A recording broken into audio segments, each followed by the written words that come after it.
اور قاعدہ کلی یاد رکھو، اللہ تعالی نے جو کچھ ہمیں دیا ہے وہ سب نعمتیں ہی نعمتیں. نقمت عذاب اللہ نے ہمیں نہیں دیے. اس دنیا میں اللہ نے جو بھی چیز ہمیں دی ہے وہ نعمت ہی نعمت دی. مثال لو، غصہ اللہ کو بھی آتا ہے.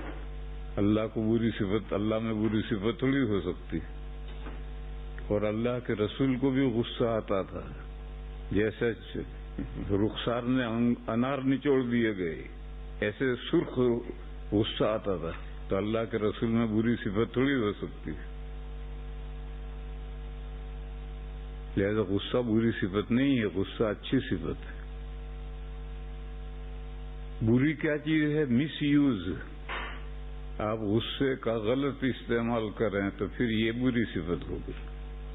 لیکن صحیح جگہ پر استعمال کریں تو اسے مفید صفت ہے. اور موٹی سی دلیل ہے کہ اللہ بھی ناراض ہوتا ہے، غصہ آتا ہے. اللہ کے رسول کو بھی غصہ آتا ہے. اللہ کے رسول میں کوئی بری صفت نہیں ہو سکتی. دیکھو، دو محل ہیں. ایک مولانا صاحب مطالعہ کر رہے تھے لالٹین جلا کر. پرانے زمانے میں لالٹین خراب تھی، وہ بھپکی. تو مولانا نے گھر کو دیکھا، کچھ کہا نہیں، پھر پڑھنے لگے. تھوڑی دیر میں پھر بھپکی. پھر مولانا صاحب نے کہا اچھا مانے گی نہیں، پھر پڑھنے لگے. پھر تھوڑی دیر کے بعد بھپکی تو مولانا صاحب اٹھے اور ڈنڈا لے کر کے لالٹین کا چورا کر دیا.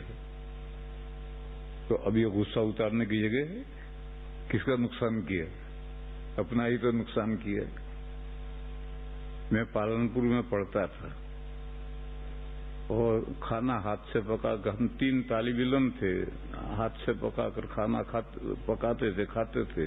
میں چھوٹا تھا تو سارا ظلم مجھ پر ہوتا تھا.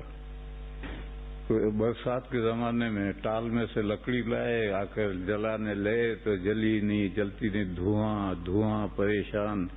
پھر مٹی کی توی تھی، میں نے روٹی بیل کر کے اس میں ڈالی تو توی گرم ہوئی نہیں تھی تو چپک گئی. بڑا غصہ آیا. میں اٹھا کر کے توی دیا کر زور سے نیچے پتھر پر ماری اور توڑ دی. پھر بہت دیر تک بیٹھ کر رویا. پھر دوسری توی خرید کر لا کر روٹی پکائی. تو اب یہ کوئی غصہ نکالنے کی جگہ تھوڑی تھی. اور ایک غصہ ہے اللہ تعالیٰ ان بندوں پر جو اللہ کی حکومت میں بغاوت کیے رہے، ہمیشہ پوری زندگی بغاوت کیے رہے. باغیوں کو ساری حکومتیں سزا دیتی ہیں، تو اللہ تعالیٰ بھی ان کافروں کو اور مشرکوں کو سزا دیں گے. تو یہ برمحل غصہ ہے اور یہ غیر محل میں غصہ ہے. تو یوز اور مس یوز کا فرق پڑتا ہے، باقی غصہ اچھی صفت ہے.